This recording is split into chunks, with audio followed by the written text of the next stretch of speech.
Here are the highlights from the latest episode of Free Talk Live. Visit freetalklive.com for the full episode. What we're seeing right now are the beginnings of people realizing that the government has no idea, the medical experts have no idea what they're talking about. And I also think we're seeing a lot of sunken cost fallacy. A lot of people invested their entire lives for the last year into fear-mongering and COVID-19 and how big of a threat it was, and in the vaccines themselves. I mean, the government certainly invested a lot in the vaccines, and all evidence that I've seen points to the conclusion that they just don't work. I don't know if they're risky or if they're dangerous, and I don't really care. They don't seem to work from what I can tell. I mean, how would you be able to tell? Because if you come down with COVID, unless you're elderly with serious medical issues, you're probably going to be fine. Well, in many cases, you won't even show any symptoms. The whole point of a vaccine is that you won't come down with COVID once you're vaccinated against it, right? Yeah, that's what a vaccine's supposed to do. Right. But that's not what this one is doing. And we have evidence of this in California, a higher COVID rate found in some counties with a higher vaccination rate. But it's worse than that, because 5 other counties with lower vaccination rates have lower COVID-19 transmission rates. State workers and healthcare employees will now be required to show proof of vaccine. That is nothing to do with what the article is actually about. This comes as the highly contagious Delta variant is now dominant in the state. And Which state? California, sorry. Okay.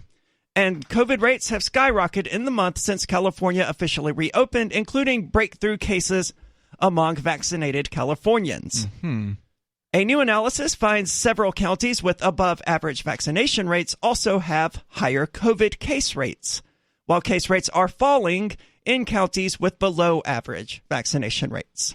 I would speculate that this is because where vaccination rates are lower, natural immunity from fighting off the virus is higher. It's stronger too.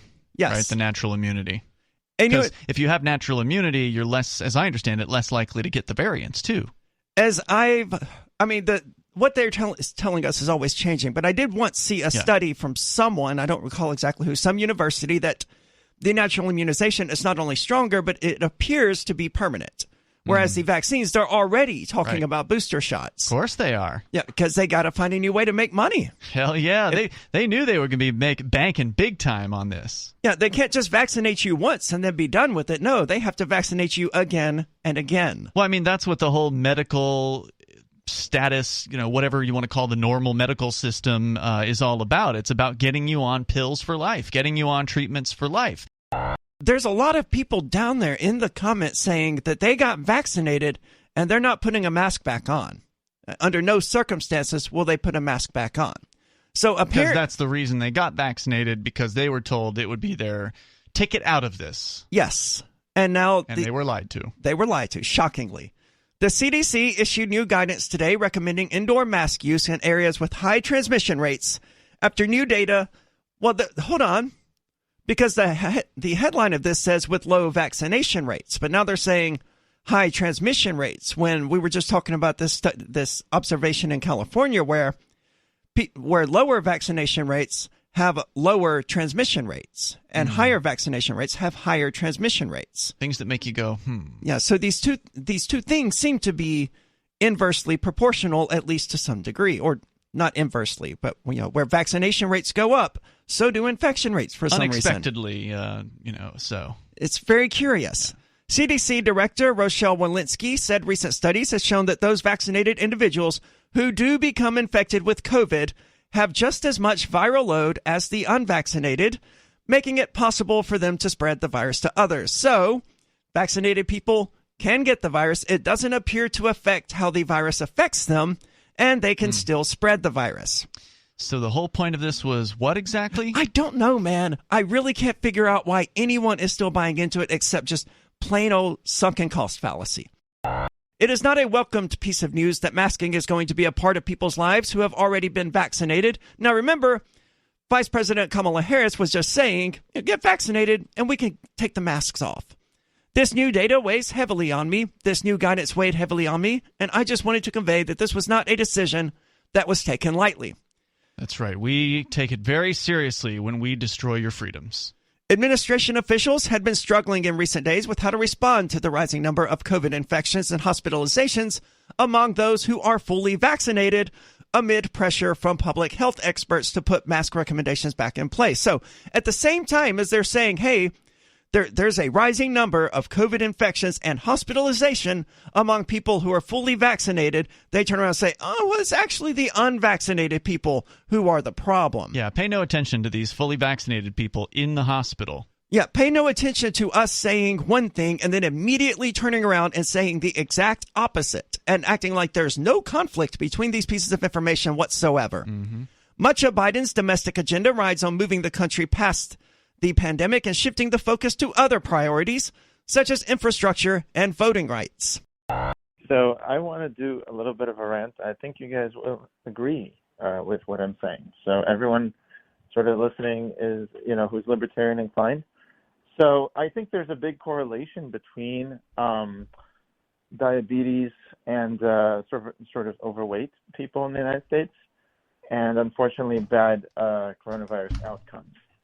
The fact is that there's certainly a link between obesity and diabetes and bad COVID outcomes. I don't think anyone ever disputed that. I mean, that's one of the primary comorbidities that is causing people who become infected with COVID-19 to die. Exactly. And the people who actually wind up in the hospital and people who were affected badly typically are either overweight, obese, or have diabetes or both.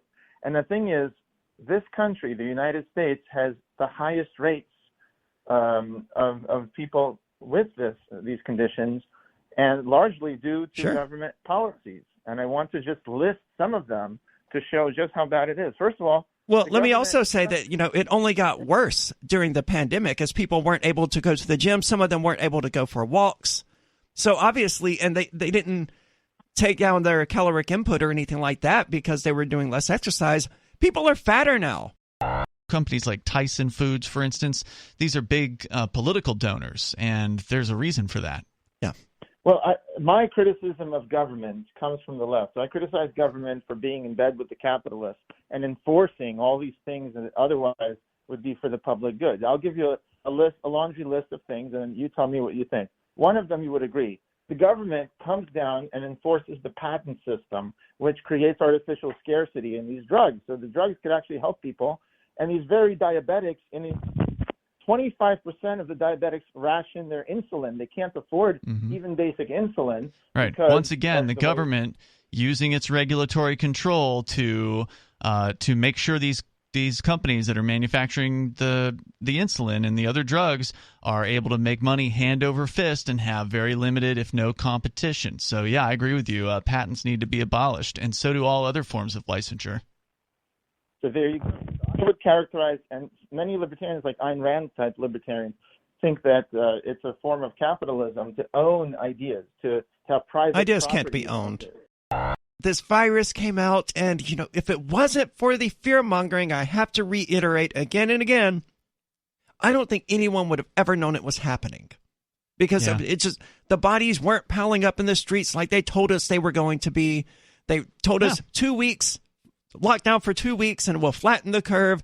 And now it says, oh, we're never going to flatten the curve, is the message they're putting out now. Right. But then it was, get this vaccine, and all of this can go away. We can go back to normal, and then they just they throw that carrot out, and as pull soon the carpet right out from under you. As soon as you go to get a little nibble off that carrot, they yank it further. Yep. They're just doing it over and over. How many times will people fall for the same trick? I don't know, man, but we're talking to Greg right now. It's frustrating to me to watch all of this play out. Greg, however, you contend that the issue here is really obesity and diabetes. Well, I'm saying that the U.S. Government has presided over decades of worsening obesity and diabetes for the American citizen. And Certainly. They've actually made it worse. They've subsidized the high fructose corn syrup. They've basically made sure that Americans are getting in all of this diets. And then on top of everything, they also enforce the patent system.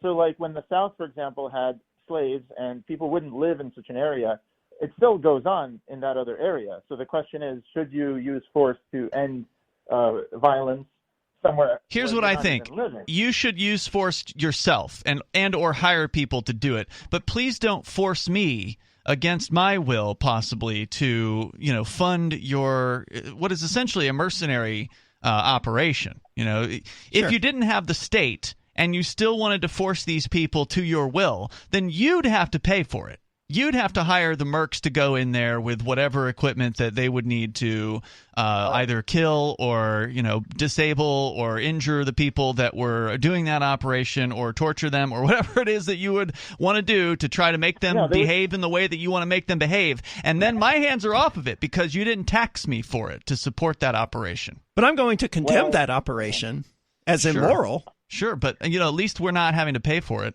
Yeah. Well, I would say it's more peaceful to give them a fine and have them deal with it economically. What if they don't pay that fine? That's the same thing. What if they don't pay that fine, Greg?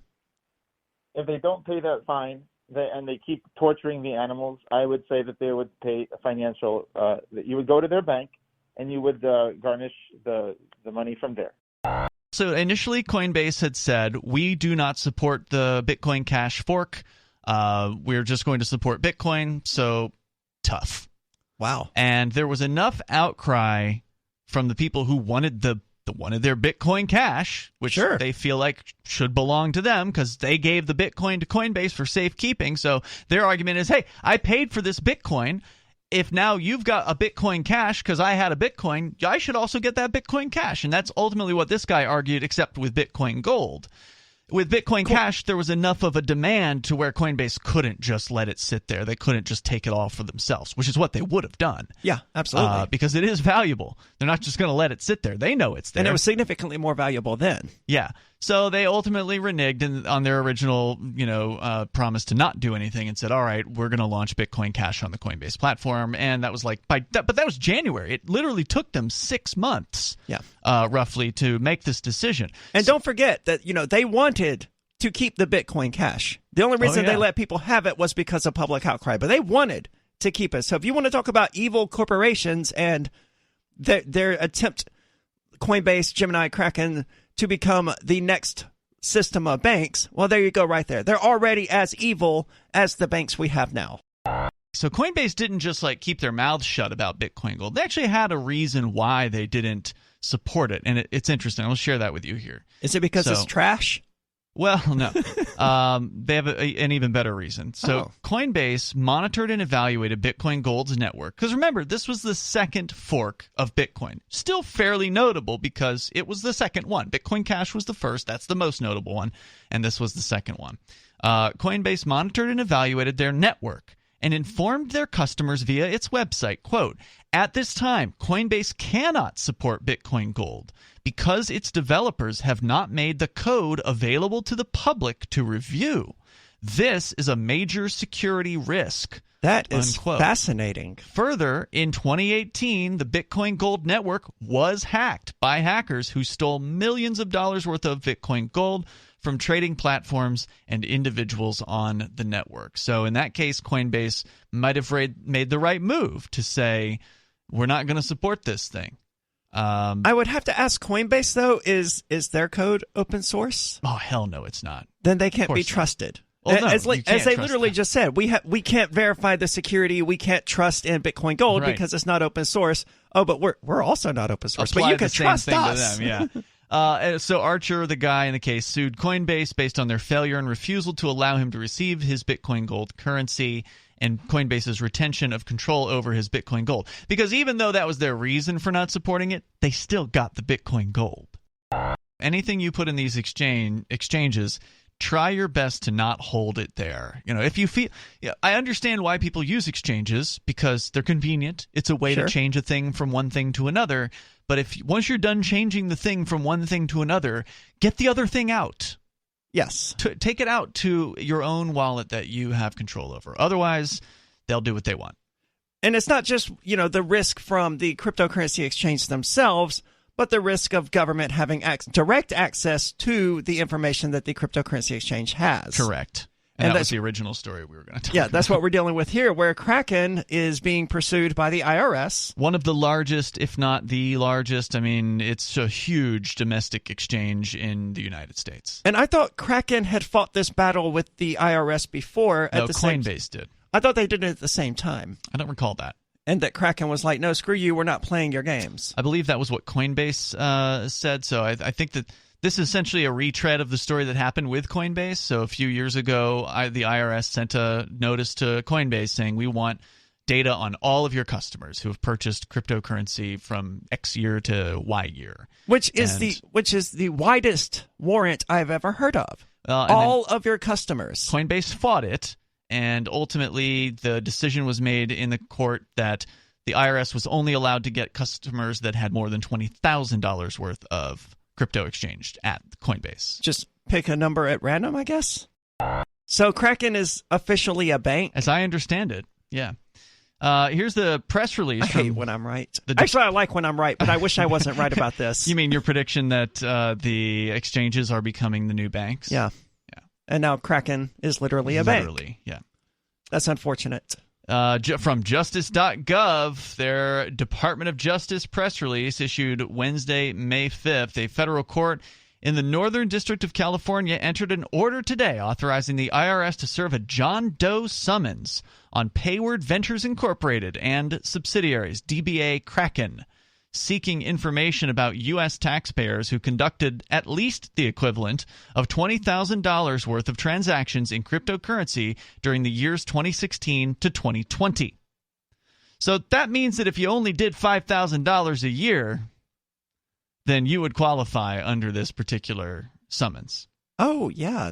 This is broad. Yeah. The IRS is seeking the records of Americans who engaged in business with or through Kraken, a digital currency exchanger headquartered in San Francisco, California. Gathering the information in the summons approved today is an important step to ensure cryptocurrency owners are following the tax laws. No one can follow the tax laws.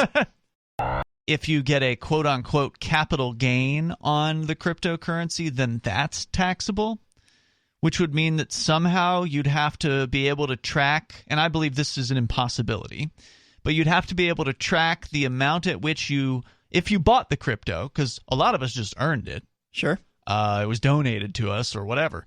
If you bought the crypto at a certain price, and then you sold the crypto at a different price, and the price at which you sold is higher than the price at which you bought, technically that's a capital gain, and then you have to pay taxes on whatever that gain is. That would be impossible for someone to calculate if they're buying $20 of cryptocurrency each week. Every week. Or, on occasion, not even knowing how much you're buying at any given time. Maybe it's $100 this week or $50 another week or whatever, and you don't keep track of it, and how could you possibly keep track of it? And also, how do you know when you look at your Bitcoin wallet, if you've been buying Bitcoin over, this is 2016 to 2020 is what they want to get out of Kraken here. So if you're buying Bitcoin over 2 or 4 of those years or whatever, and you've accumulated, a whole Bitcoin in that amount of time, and then they come and they say, and then you sold some of it.